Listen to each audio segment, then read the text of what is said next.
Bonjour. Je vais vous parler aujourd'hui d'un livre récent, un livre que je viens de lire, que je viens de terminer, que j'ai commandé, que je suis allé chercher à ma librairie. C'est Sentir de Ryoko Sekiguchi. Un livre de chez Jean Boîte Édition, qui fait des beaux livres, ce qu'on vient de dire, belle mise en page, belle impression. Dans ce livre-là, on a des illustrations en couleur qui viennent, et puis quelques pages de texte en couleur qui viennent rehausser le tout. C'est un bel objet, ce qui est déjà pas mal, une couverture agréable aussi, au toucher. Je vous assure que le livre est plaisant, donc c'est déjà quelque chose de sympathique quand on le reçoit.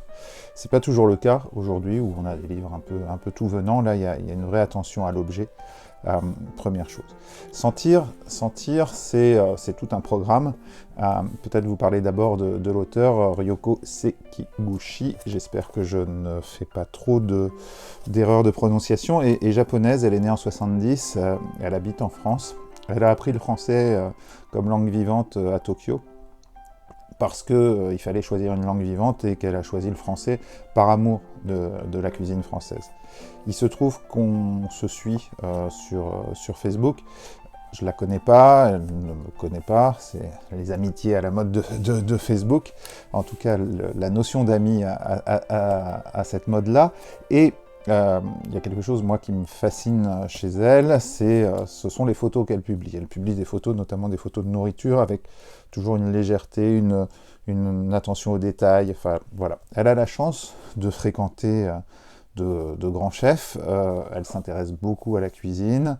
Et ce livre-là, Sentir, c'est un livre sur le champagne.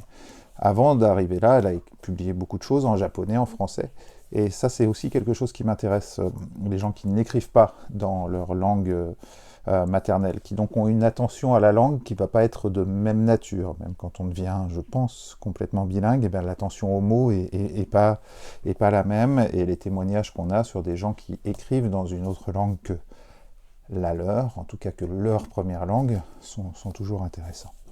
Sentir, c'est un livre sur les sensations, et c'est pour ça que je vous en parle. C'est un livre d'écrivain, et donc c'est un livre aussi qui va faire attention aux mots. Sentir a été écrit pendant le confinement. C'est un livre qui a été écrit suite à une série d'entretiens, des entretiens avec Hervé Deschamps, qui est le chef de cave de la maison Perrier-Jouet. On dit Jouet ou Jouette, vous me direz. Voilà, qui fait du champagne, et puis Pierre Gagnère, le chef, le cuisinier, et Marc Janson, qui est botaniste. L'idée de Sentir, c'est de nous parler du champagne, et on part de là. Sauf que l'autrice a dû commencer ses entretiens à distance, en visioconférence avec Hervé Deschamps, et se poser des questions en termes de sensations déjà, c'est-à-dire ne pas voir la personne, ne pas avoir ses mains dans le cadre même de la visioconférence, jusqu'à lui demander de montrer ses mains. Voilà, ce rapport au sens et fait tout l'intérêt de ce livre-là par rapport à l'écriture, et c'est bien d'écriture dont il s'agit, et c'est de ça qu'on parle ici. Pourquoi on parle de sens et pourquoi ce sujet m'intéresse? Parce que quand on donne des cours d'écriture, quand je donne des conseils d'écriture, quand je fais des formations, je dis, comme beaucoup d'autres, quand vous décrivez quelque chose, décrivez-le avec vos 5 sens. Dans les 5 sens, il y a le goût, l'odorat, et sentir, c'est ça, c'est l'odorat. Et dans ce livre, quelques passages, mais en fait ça sous-tend l'intégralité de ce qui est écrit, nous parlent de ça. Les mots pour le dire, voilà, c'est même le titre d'un chapitre. Comment est-ce qu'on utilise les mots? Qu'est-ce que c'est que les mots quand on parle d'odeur, quand on parle du nez, quand on parle du champagne, et qu'on veut transmettre ça par les mots. Alors, vous voyez, j'ai mis des petites flèches là où je voulais vous lire peut-être des passages. Je vais vous lire deux, trois paragraphes, parce que c'est ça qui m'intéresse, et c'est de ça que ce livre permet de parler aussi. J'y vais. Les 5 sens sont de l'ordre de l'intime, Et dans ce métier, à force d'échanger quotidiennement sur les sensations, on parvient même à imaginer ce que l'autre pourrait percevoir par l'odorat ou par le goût. Alors, ce sont les mots qui suppléent son absence. C'est intéressant, c'est-à-dire que les mots vont décrire l'odeur. Et en partageant les mots, on va finir par partager les odeurs, les goûts. Il se passe, je crois, la même chose pour les musiciens qui sont capables d'entendre à partir des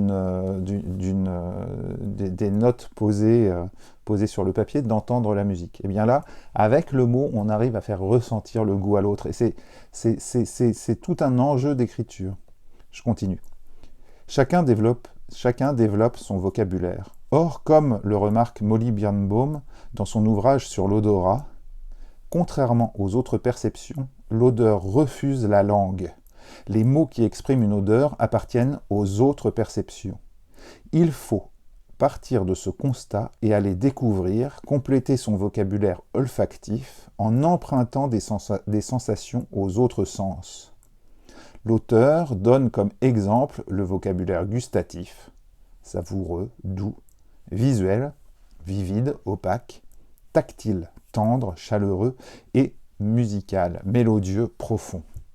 Voilà, quand on parle des odeurs, on est obligé d'aller chercher ailleurs le support qui va permettre de partager avec celui auquel on écrit ou celui à qui on parle.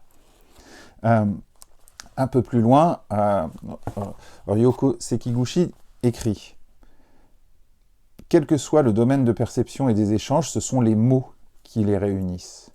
La description des perceptions est toujours de l'ordre de l'impossible, et, pour cela, toujours possible à partir du moment où l'on connecte fortement son univers sensoriel aux mots.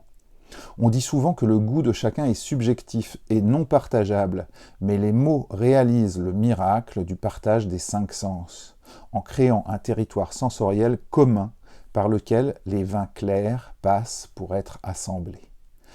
La correspondance est rendue possible par le pouvoir des mots. » Ce voyage dans le champagne, c'est ça, c'est un voyage dans les mots et dans la façon dont on va décrire ce qu'on ressent et dont on va pouvoir le partager.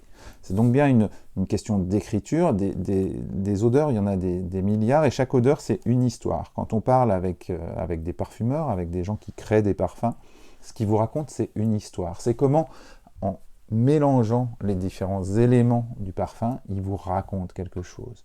Donc on a cette histoire de narration, on a ce cheminement dans les mots qui est le cheminement dans les odeurs. Rien ne me garantit que quand je sens du muguet, je sens la même odeur que vous.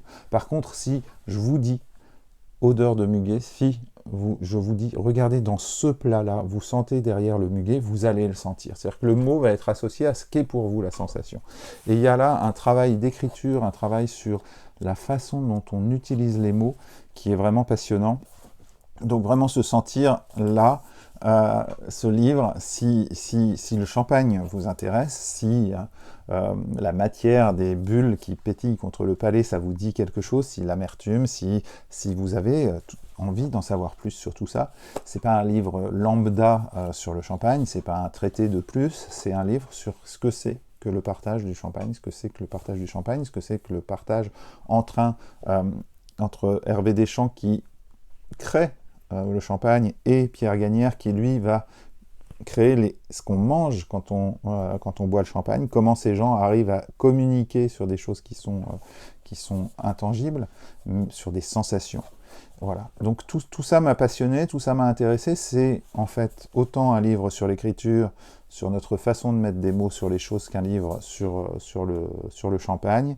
C'est passionnant quand on s'intéresse à l'écriture. Donc cette semaine, je vous recommande un livre paru chez Jean Boîte Éditions qui est vraiment passionnant. Bonne lecture à vous.